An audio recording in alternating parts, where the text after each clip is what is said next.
Vivemos em um mundo onde a onda de terror e desastres tentam roubar a nossa paz, onde o mal sempre está tentando prevalecer.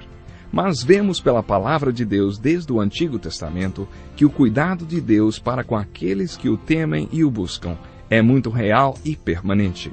Fique atento a mais um programa Encontro com a Palavra. Aqui apresentamos a palavra de Deus como resposta a todas as mais difíceis questões da vida. Agora com você, Pastor Edson Bruno.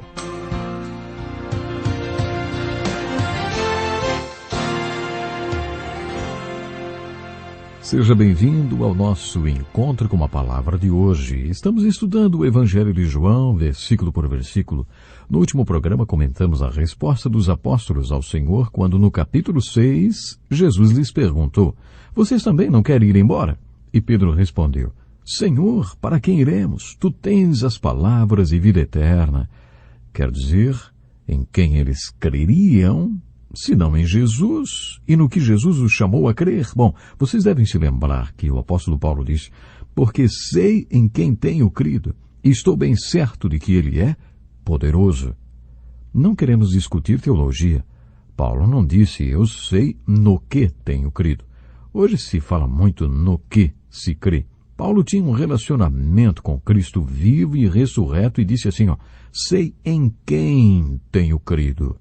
Uma vez ouvi a seguinte frase que costumo citar: "Creio que ele é, enquanto as pessoas creem que ele foi. E enquanto ninguém sabe direito o que ele fez, eu sei que ele ainda faz. Creio no Cristo que é, não apenas no Cristo que foi, por causa da sua ressurreição, creio no Cristo que é. E creio que ele faz." E por isso podemos dizer como Pedro e Paulo: "Para quem mais iremos? Eu sei em quem tenho crido." Pedro acrescentou: "Nós cremos e sabemos que és o Santo de Deus." João deu continuação ao seu Evangelho, um livro ao qual talvez passemos depois de estudar este. Esta continuação é a primeira epístola de João. Outro dia um menino me perguntou se uma epístola era a mulher de um apóstolo. Vê se pode. Bom, mas o som dessas palavras é semelhante, mas uma coisa não tem nada a ver com a outra. Uma epístola é uma carta. Quando alguém menciona a epístola de Paulo aos Romanos, essa se refere à carta de Paulo aos Romanos. Portanto, a primeira, segunda ou terceira epístolas de João são as cartas que João escreveu. Vimos no início desse estudo que quando o apóstolo João escrevia, ele dizia qual era o seu propósito. No final do capítulo 20 deste evangelho, ele declarou: "Estes sinais foram escritos para que vocês creiam que Jesus é o Cristo, o Filho de Deus, e crendo tenham vida em seu nome." Quando João escreveu a continuação deste evangelho, o fez para aqueles que provavelmente já tinham lido os 21 capítulos do evangelho e haviam crido.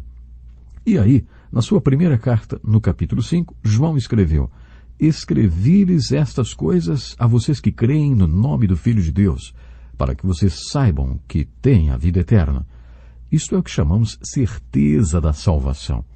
Onde se fala nisso, certeza da salvação. Em muitas reuniões, em muitos cultos se pergunta: quem tem certeza da salvação? Como você sabe, essa é a questão desta carta. Seu tema principal e seu ensino central é exatamente isso: certeza da salvação. Eu já citei esta frase para você, mas vale a pena relembrá-la. Quando um homem não sabe e não sabe que não sabe, é um tolo. Evite-o. Quando um homem não sabe e sabe que não sabe, é uma criança. Ensine-o. Quando um homem sabe e não sabe que sabe, está adormecido. Acorde-o. Mas quando um homem sabe e sabe que sabe, é um líder. Siga-o. O objetivo da primeira carta de João é nos fazer saber que sabemos. Pedro falou sobre crer e conhecer. Ele tinha assumido um compromisso com Jesus lá no início de ir e ver, e viajou com Jesus e viveu com ele, e por isso se convenceu. Ele creu e se convenceu, mas isso não significa que ele tivesse entendido tudo. De onde tiramos a ideia de que temos de entender tudo de tudo? Se tivéssemos total conhecimento e compreensão, não precisaríamos de fé. Sou agradecido por tudo que não compreendo sobre Deus, porque Ele nos enche do seu temor. Devemos sempre ter esse temor de Deus. Imagine que você dissesse à pessoa que ama: já estudei você como a um livro e agora a conheço como a palma da minha mão. Você acha que a pessoa se sentiria lisonjeada? Quando amamos alguém, também temos um certo temor. Fico feliz em pensar que, no meu casamento, meu amor pela minha esposa não se baseia no que sei e nem no que compreendo a respeito dela. Existe um monte de coisas sobre ela que eu desconheço. E o Senhor sabe que existem muitas coisas a meu respeito que ela também não sabe. O amor que existe em nosso relacionamento não se baseia naquilo que sabemos um do outro. A fé que existe no nosso relacionamento com Deus certamente não se baseia naquilo que compreendemos ou sabemos a respeito dele. Neste sermão do Pão da Vida, existe muito mais do que a frase de Jesus: eu sou o pão vivo. O enfoque aqui é a fé. Talvez este seja o ponto mais forte desse capítulo. O que é fé? Observe que estes discípulos, como dissemos no último estudo, eram discípulos interesseiros. Eles seguiram Jesus porque viram sinais. Eles viram e por isso creram. E Jesus insistiu em dizer que aquilo não era fé verdadeira. Jesus lhes disse que eles viam e não creram. Depois viram e achavam que tinham crido, mas apenas creram porque viram os sinais. Vocês se lembram do que Jesus disse para eles? Jesus disse assim, a verdade é que vocês estão me procurando não porque viram os sinais miraculosos, mas porque comeram os pães e ficaram satisfeitos. Ficaram com a barriga cheia. Poderíamos dizer que estes crentes creriam em qualquer um que lhes desse de comer. Hoje também existe esse tipo de crente que crê enquanto está de barriga cheia e tem tudo o que quer. Se alguma seita oferecer o que ele quer, ele acaba seguindo aquela seita. É claro que isso não é fé. Falamos sobre os crentes interesseiros que acreditam em Jesus apenas por causa do que Jesus pode fazer por eles. Acho que um dos maiores exemplos de fé genuína, como a de Pedro, e que não era interesseira, é a fé de Francisco de Assis. Francisco de Assis foi um homem com dons muito especiais. Ele fez seminário e no dia da sua ordenação, seguindo o costume da época, deveria pregar o seu primeiro sermão. A catedral estava lotada, mas quando chegou a sua hora de pregar, Francisco de Assis anunciou: o Senhor não me chamou para pregar, mas para fazer. Vamos orar.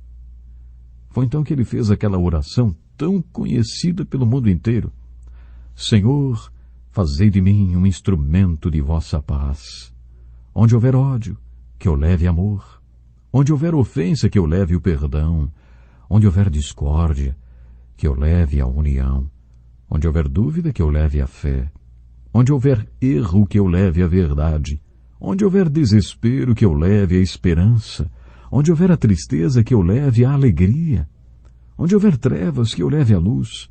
Ó Mestre, fazei que eu procure mais consolar que ser consolado, compreender que ser compreendido, amar que ser amado.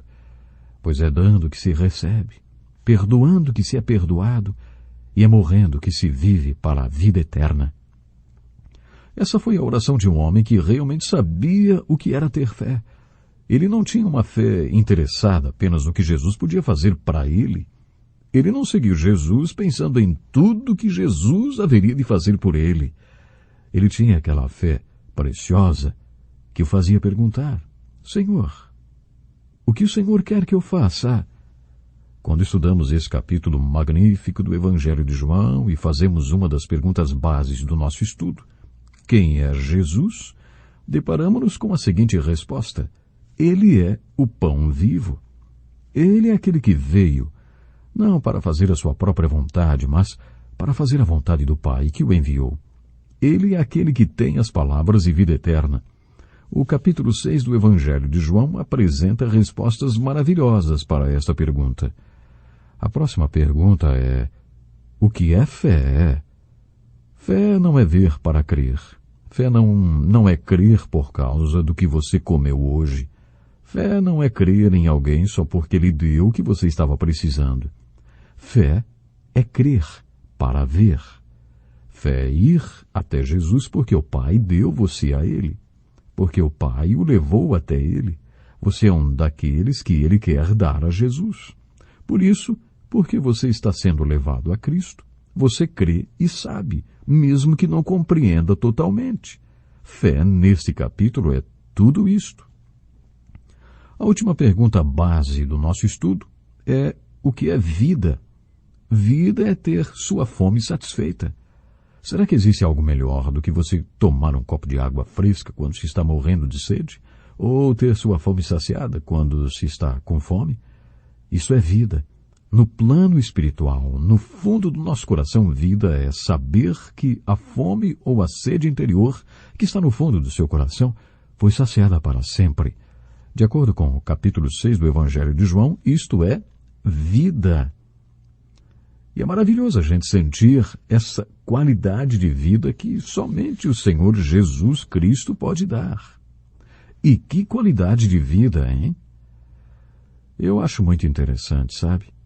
E vale a pena a gente sublinhar aqui mais uma vez como é maravilhoso nós crermos no Senhor Jesus, sabendo quem Ele é, crermos no Senhor Jesus porque Ele foi à cruz do Calvário como sacrifício vivo para nos dar a vida eterna.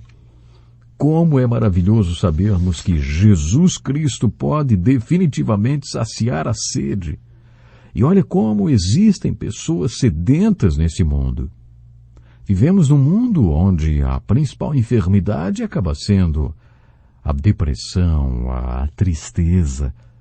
Muitas pessoas estão tristes, se encontram no fundo do poço e perguntam-se a todo momento o que devo fazer ou o que posso fazer para sair desse poço, o que posso fazer para sentir um alívio para esta minha sede espiritual.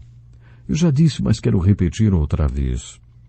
O vazio dentro do ser humano é um formato de Deus. Esse vazio só pode ser preenchido com Deus, a presença de Deus, através de Jesus Cristo. E olha como existem pessoas procurando preencher o vazio com outras coisas, mas não adianta. O vazio dentro de você, esse vazio tem o formato de Deus. E só será preenchido mesmo com a presença de Deus. Então convide o Senhor Jesus Cristo para fazer parte da sua vida. Valorize o sacrifício de Jesus Cristo na cruz do Calvário. E a presença de Deus estará fazendo parte da sua caminhada, fazendo parte do seu dia a dia. No próximo programa nós vamos começar o estudo do capítulo 7 do Evangelho de João.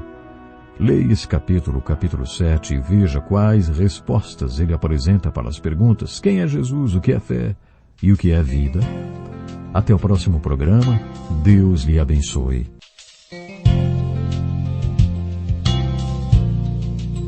Que lição importantíssima.